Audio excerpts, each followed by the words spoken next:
ناظرین گرامی، Abraham Lincoln کا والد ایک کاریگر انسان تھا۔ وہ کسان بھی تھا، جولاہا بھی اور موچی بھی۔ وہ جوانی میں کارڈین کاؤنٹی کے امراء کے گھروں میں جاتا تھا اور خاندان کے جوتے سیتا تھا۔ 1861 میں ابراہم لنکن امریکہ کا صدر بن گیا۔ اس وقت امریکی سینٹ میں جاگیرداروں، تاجروں، صنعت کاروں اور سرمایہ داروں کا قبضہ تھا، جو سینٹ میں اپنی کمیونٹی کے مفادات کی حفاظت کرتے تھے۔ ابراہم لنکن صدر بنا تو اس نے امریکہ میں غلامی کا خاتمہ کر دیا۔ اس نے ایک فرمان کے ذریعے باغی ریاستوں کے غلاموں کو آزاد کر کے فوج میں شامل کر لیا۔ امریکی اشرافیہ ابراہم لنکن کی اصلاحات سے براہ راست متاثر ہو رہی تھی، چنانچہ یہ لوگ ابراہم لنکن کے خلاف ہو گئے۔ یہ ابراہم لنکن کی شہرت کو بھی نقصان پہنچاتے تھے اور اس کی کردار کشی کا بھی کوئی موقع ضائع نہیں کرتے تھے۔ یہ لوگ سینٹ کے اجلاس میں عموماً ابراہم لنکن کا مذاق اڑاتے تھے، لیکن ابراہم لنکن کبھی اس مذاق پر دکھی نہیں ہوا۔ وہ ہمیشہ کہتا تھا، میرے جیسے شخص کا امریکہ کا صدر بن جانا ان تمام لوگوں کے ہزاروں لاکھوں اعتراضات کا جواب ہے، چنانچہ مجھے جواب دینے کی کیا ضرورت ہے۔ ابراہم لنکن کس قدر مضبوط اعصاب اور حوصلے کا مالک تھا، آپ اس کا اندازہ اس واقعے سے لگا لیجئے۔ یہ اپنے پہلے صدارتی خطاب کے لیے سینٹ میں داخل ہوا۔ یہ صدر کے لیے مخصوص نشست کی طرف بڑھ رہا تھا۔ اچانک ایک سینیٹر اپنی نشست سے اٹھا اور ابراہم لنکن سے مخاطب ہو کر بولا، لنکن، صدر بننے کے بعد یہ مت بھولنا کہ تمہارا والد میرے خاندان کے جوتے سیتا تھا۔ یہ فقرہ سن کر پورے سینٹ نے کہا لگایا۔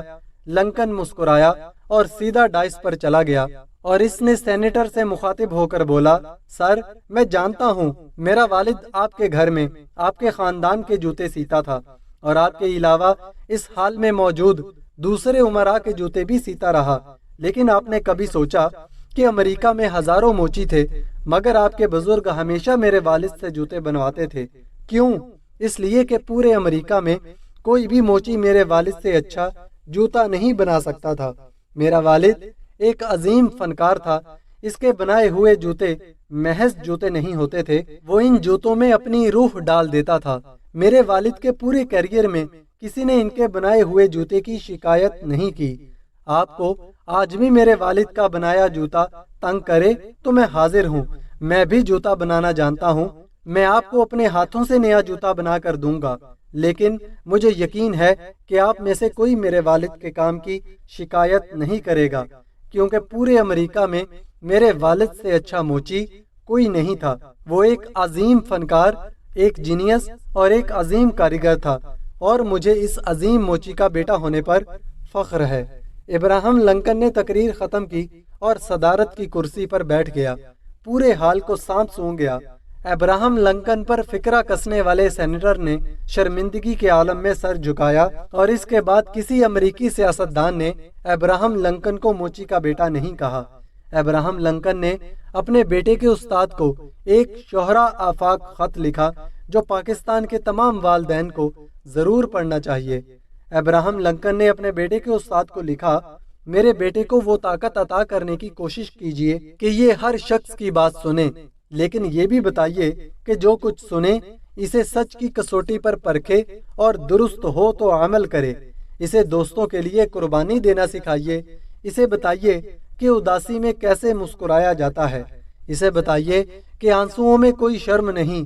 اسے سمجھائیے کہ منفی سوچ رکھنے والوں کو خاطر میں مت لائے اور خوشامد اور بہت زیادہ مٹھاس سے ہوشیار رہے۔ اسے سکھائیے کہ اپنی جسمانی اور ذہنی صلاحیتوں کا بہترین معاوضہ وصول کرے، لیکن کبھی بھی اپنی روح اور دل کو بیچنے کی کوشش نہ کرے۔ اسے بتائیے کہ شور مچاتے ہوئے ہجوم کی باتوں پر کان نہ دھرے، اور اگر وہ سمجھتا ہے کہ وہ صحیح ہے تو اپنی جگہ پر قائم رہے، ڈٹا رہے۔ آپ اس کے استاد ہیں، اس سے شفقت سے پیش آئیے، مگر پیار اور دلاسا مت دیجیے، کیونکہ یاد رکھیے خام لوہے کو بھڑکتی ہوئی آگ ہی فولاد بنایا کرتی ہے۔